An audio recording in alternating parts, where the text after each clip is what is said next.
আপা কি আবার ফিরে আসবে নাকি? আমি বলি ওসব ভুলে যান, আপা অতীত, আপা আর ফিরবে না, কারণ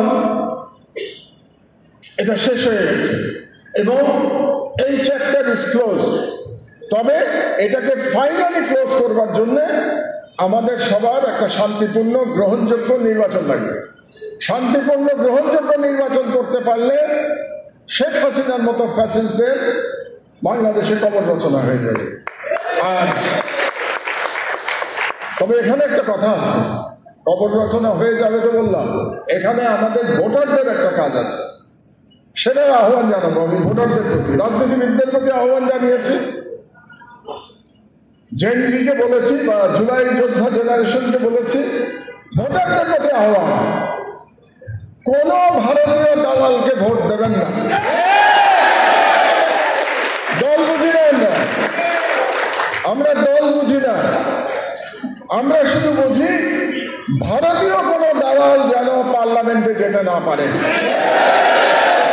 সুতরাং আপনারা যাকে ভোট দেবেন শুধু দল না, মার্কা না, সেই ব্যক্তিটিকে চিনবার চেষ্টা করবেন যে কাকে আপনারা আপনাদের পবিত্র আমানত দিচ্ছেন, এবং সে সত্যিকার অর্থে যখন সময় আসবে তখন ভারতের বিরুদ্ধে লড়াইতে আপনার কনস্টিটিউয়েন্সিতে আপনার সংসদ সদস্য সেই লড়াইতে নেতৃত্ব দিতে পারবে কিনা সেটা বুঝে আপনারা ভোট দেবেন।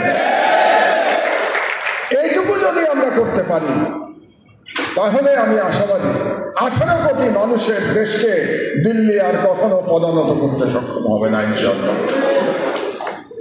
এই বাংলা বহুদিন স্বাধীন ছিল, নবাব সিরাজউদ্দৌলা পর্যন্ত এই বাংলা স্বাধীন ছিল, তার মানে 1757 সাল।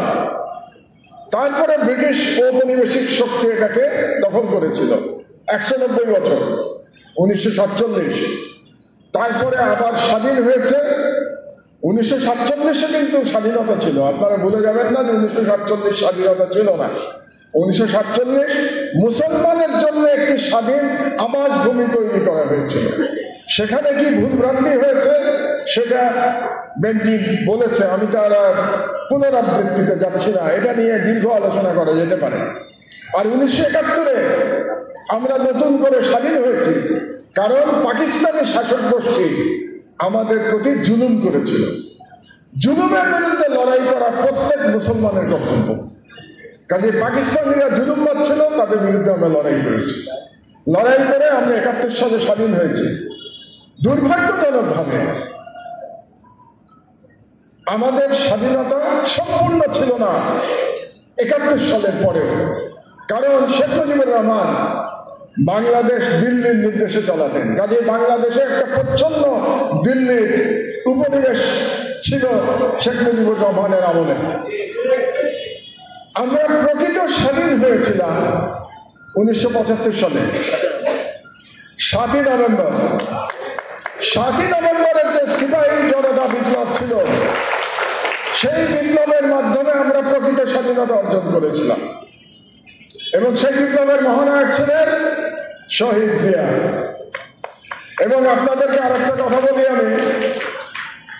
আমি একটু আগে বললাম আমি বিদেশে যেতে বাধ্য হয়েছিলাম, এবার জুলাই যুদ্ধের সময় আমি থাকতে পারিনি, কিন্তু 7ই নভেম্বর আমি রাস্তায় ছিলাম।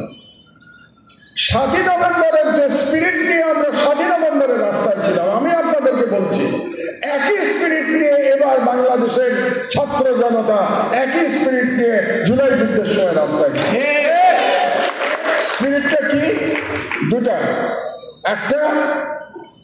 একটা তো আছে স্বৈরাচার বা ফ্যাসিবাদের পতন, সেটা আলাদা বিষয়, কিন্তু বেসিক স্পিরিট দুটা। একটা হলো আমার বাঙালি মুসলমানের স্বাধিকার প্রতিষ্ঠা করা। কেমন করে? আপনারা এবার স্লোগান দিয়েছেন না, একটু আগে বাচ্চারা স্লোগান দিচ্ছিল, দিল্লি না ঢাকা, ঢাকা ঢাকা, কলকাতা না যশোর, যশোর যশোর বলছিল না? আমরা সেদিন স্লোগান দিয়েছিলাম, ভারতীয় আধিপত্যবাদ নিপাত যাক, ভারতীয় কালো হাত ভেঙে দাও, গুড়িয়ে দাও। এটা ছিল আমাদের 7ই নভেম্বরের স্লোগান। আমাদের স্লোগান ছিল নারায়ে তাকবীর, আল্লাহু আকবার। আমার এখনো মনে আছে, কারণ আমি তখন বুয়েটের 3rd ইয়ারের ছাত্র। আমরা রাস্তায় দিয়ে এই স্লোগান দিয়েছিলাম। তার মানে 7ই নভেম্বর শহীদ জিয়ার নেতৃত্বে বাংলাদেশ আবার নতুন করে প্রকৃত স্বাধীনতা লাভ করেছিল। সেই স্বাধীনতা হরণ করে নিয়েছিল আবার শেখ মুজিবের মেয়ে শেখ হাসিনা 2009 সালে ক্ষমতায় এসে। এই 15 বছর আবার বাংলাদেশকে একটি ভারতীয় উপনিবেশে পরিণত করা হয়েছিল। সেখান থেকে জুলাই যোদ্ধারা আনাসরা আমাদেরকে মুক্তি দিয়েছে। কাজেই সেই জুলাই যোদ্ধাদের কাছে, এই যে নতুন উদীয়মান রাজনৈতিক শক্তি তরুণদের, তাদের কাছে আমার আহ্বান থাকবে, ভারতের প্রশ্নে কোনো ছাড় নাই। তারা যেন ঐক্যবদ্ধ থাকে এবং তারা যদি রাজনৈতিক দলকে বলে দেয় যে ভারতের সাথে যে দালালি করবে, যে দল করুক না কেন, তাদের বিরুদ্ধে আবার আমরা বিপ্লবের আহ্বান নিয়ে রাস্তায় নামব, তাহলে পরে কোন রাজনৈতিক শক্তির পক্ষে ভারতের দালালি করে বাংলাদেশের শাসন ক্ষমতায় থাকা ইনশাআল্লাহ সম্ভব হবে না। এতদিন একটা কথা বলা হতো, রাজনীতিবিদরা প্রায়ই বলে, শুনবেন, যে ভারত একটা বিরাট দেশ, আমাদের চারদিকে ঘিরে আছে, ভারতের সাথে সুসম্পর্ক না রেখে আমরা ক্ষমতায় যেতে পারবো না, কিংবা ক্ষমতায় গেলেও ক্ষমতায় টিকতে পারবো না।